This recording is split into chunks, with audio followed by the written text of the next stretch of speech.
So, I don't know. I don't know what to call this video. Keep thinking about calling it clean hands. So, if you if you're reading that, that's the title of this video. If not, I changed it to something else. And this video is about the right wing reaction to Charlie Kirk's death. I'm calling it clean hands because it seems to me that there's a shitload of people on the right who didn't realize how fucking far down the road to civil war we were. And like, they talk a lot of political vitriol. These are people that I know that voice their opinions frequently about all of this sort of shit. But yet their reaction to Charlie Kirk dying is shock and awe. And I can't believe someone just killed him. I can't believe, like, I think it's bad that he died. Don't take me as saying that it's not. But I've kind of been in the camp of this is headed towards a civil war for like years now, since I was a kid. So the thought that somebody died is not exactly shocking to me. Even an assassination like that, watching the dude bleed out through his fucking neck, like, that really doesn't faze me for various reasons. Some life experience, some, I see where this is going and have for a long goddamn time. Like, the idea that some of us are going to die and some of them are going to die does not exactly shock or appall me. Is death bad? Is war bad? I would say yes, but it's one of those things that you can't fix an engine and have clean hands. If you ever fucking thought remotely that you could, you're a fucking moron. There's a chance you could die. There's a chance I could die. There's a chance we all could die. Except that you're already dead. Life will go easier for you. What I mean by you're already dead, well, if it is your time, the decider of when you die is maybe like 1% you, 99% the universe, God, whatever. It's largely out of your control. If now is your time to die, it is your time to die. And, weep for me, do not. Look for me, do not. It's kind of my philosophy anyway. Once you accept that, it's a lot easier to fucking live in a world where you might fucking die any second.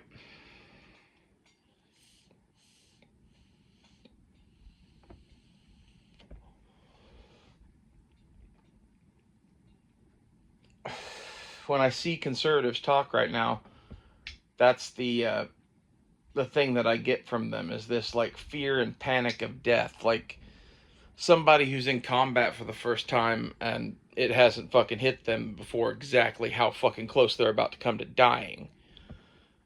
That level of realization is what is hitting half of America right now. The left wing kind of always figured that, people were trying to kill them.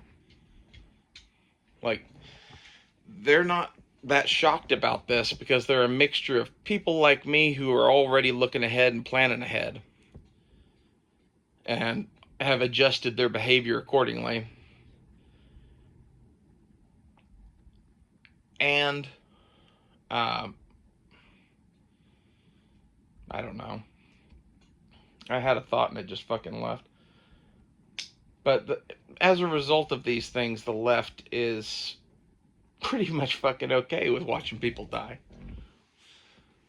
I just think it's kind of funny that so much of the right wing are so bought into this shit that like Schaaf is, where it's like a normalcy bias and I don't know how this would happen historically kind of a thing. Like they just can't see it. And they've been that way to the point that like watching Charlie Kirk die was the first time that they ever had the fucking thought that this was real. You know, up till now, I've been, crazy Aunt Rachel or whatever, fucking telling you, things that might be possible futures. I think, based on, we were about a week later now from that whole Charlie Kirk shooting, watching the blowout and back and forth that has followed this, all I can say is that our country is headed nowhere good. We are walking further down the path of darkness to some sort of civil war-like thing. And I don't know that there's any turning back at this point. I think in years past, there were various points where we could have turned back. Now, I don't know. I don't think so. Because basically, the right wing is going to overreact to this. Possibly somebody could take a shot at somebody, but that's not really what I mean by overreact. I mean, like, the average right-wing person is going to up their level of political vitriol to correspond to where the new levels have fucking stabilized, and, like, that in and of itself is going to cause problems. At least that's what I see in our future. Eventually, maybe somebody else dies, assassination or otherwise, and we march on further down the road. But, like, I don't see the right wing just going out and responding with a tit for tat kind of thing. I think you're going to see people being a lot less afraid to express their opinions, and some of those opinions are going to be, standard right-wing kind of shit, and some of them are going to be fucking crazy, and the left is going to take all of the ones that are fucking crazy and use them to, drum up their base, because that's what they do.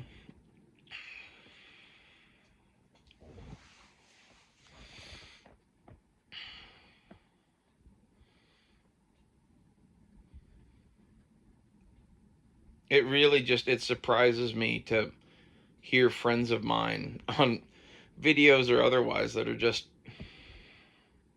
shocked and appalled. And I'm like, yeah, it's another Tuesday. I think this may be part of the thing that Shafe was picking up with, SoPal and myself in regards to Charlie Kirk. There was a healthy dollop of we just didn't follow him like other people did that kind of made us, like, less involved in his death than some of you guys are. But there's also, at least for myself, I have kind of a callous view of life and death. Like, it's sad. I don't dwell on it. It's best to move on. Not a very big person for funerals. Not a very big person for fucking going to gravesides and shit either. Once somebody's dead, they're fucking dead. Just move on with life. If you really liked them. Remember the good times you had with them. Remember their name.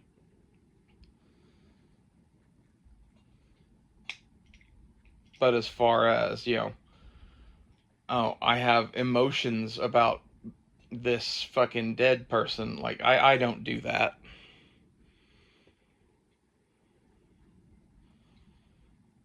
I pretty much don't do that because it's not a thing to be sad or happy about. It just is what it is. It usually sucks if you liked the person. If you didn't like the person, maybe you're happy. It depends on how fucked up you are. I never claimed to be not fucked up. But, like, I don't know. When Dianne Feinstein died, I think we all just slept a little easier at night, you know what I mean? Like, I think we all can admit to ourselves that she was a hateful old cunt and that no one liked her. Like, I don't know. I don't know how to process wanting to rejoice in her death, but yet getting mad at a bunch of people who were fucking partying because Charlie Kirk died. But I think those are two very, like, extreme examples. Like, Hating Charlie Kirk is kind of like hating a puppy. Like he kind of is what he is, and he's kind of adorable. You know, he's like a conservative Christian cartoon character with a perfect little family. It's hard to hate that. Whereas, like, with a puppy, it's kind of hard to hate that too. Like, oh, it's just cute. I don't know where I was going with that, really. It's funny, though.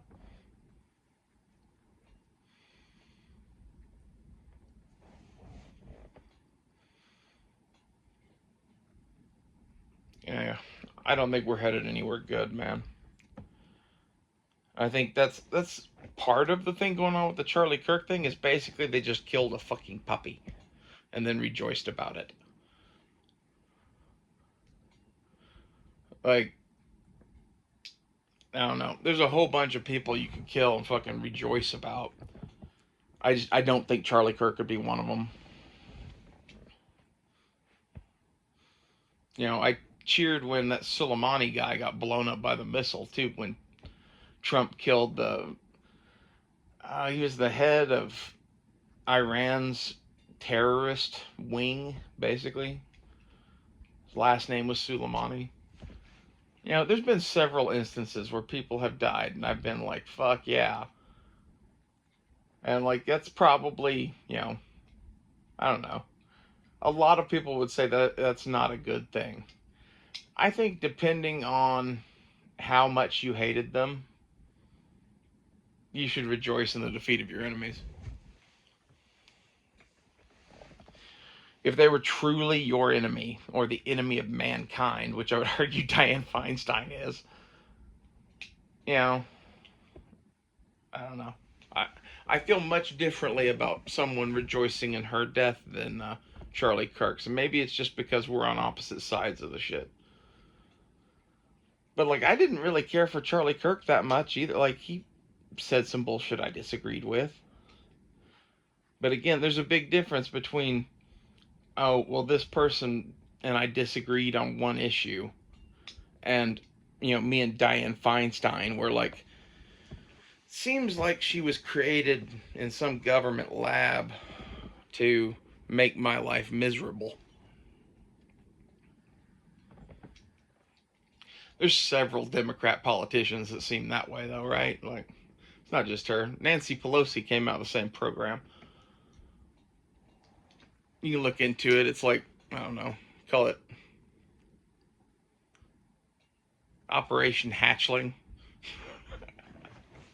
There's the CIA program to create a ruling class. Yeah, that's where all them crazy anti-gun bitches came from. For the record, I don't really believe that. I'm just like making shit up now because it amuses me. Because fuck both those hags. Oh.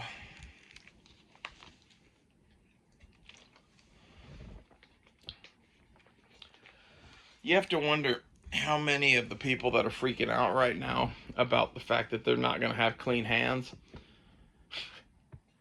how many of those people thought that this would happen, but that they'd be able to keep their hands clean somehow, and now they're not going to be able to? And how many of them just didn't even fucking think war was a possibility?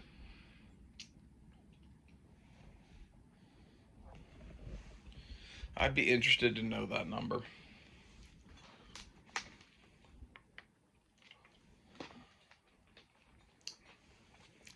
Especially in the podcasting community.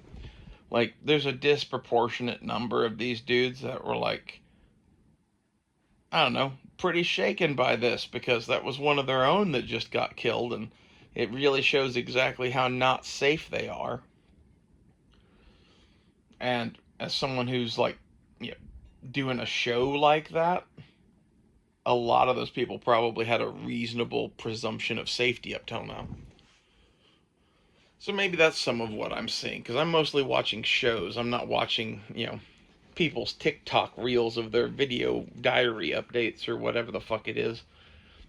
I've seen a couple of shows where people had clips of those of people rejoicing in Charlie Kirk's death, and I'm just like, that's a bad look.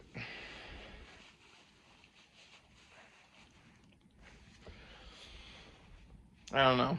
Do you think it's okay to rejoice at the death of Dianne Feinstein and think it's not cool to rejoice at the death of Charlie Kirk? Like, she also died of, like, natural causes. And, like, you know, that's more the times that I rejoice. Either you were just blown up by a missile or some shit, because that's fucking cool, like Soleimani. Or, like, you are a very old politician that I fucking loathe and we just wish would have had a heart attack 20 years ago.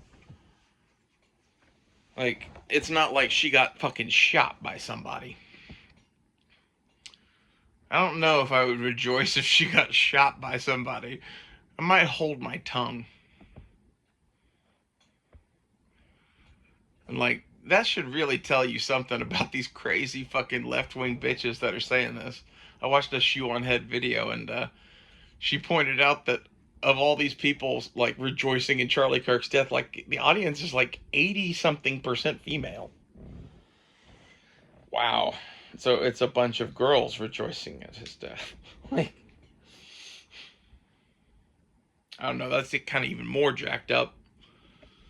Women tend not to fight in fucking wars. Like, yeah, feminist, whatever, picture of a girl in the Soviet Union holding a rifle, whatever. For the most part, throughout human history, war is men killing each other and women going with whoever survives.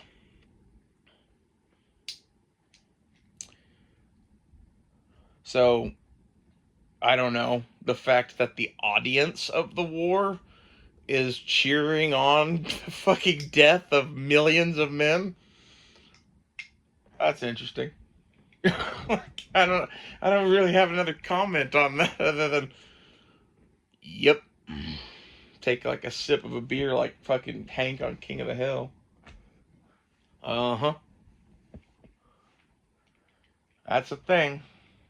Like, our bitches are crazy.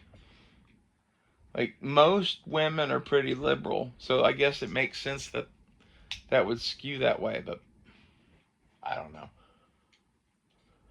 It's like looking at a football game and watching the fucking cheerleaders cheering, and they're like talking about decapitating people, and like the football players on the side of the field are sharpening swords. Like, okay, that's a bad sign. Did we bring swords? That would be a better football game, though. You have to admit, swords make everything better. They just have a habit of, like, killing people, and, like, that makes it to where you only get the one game.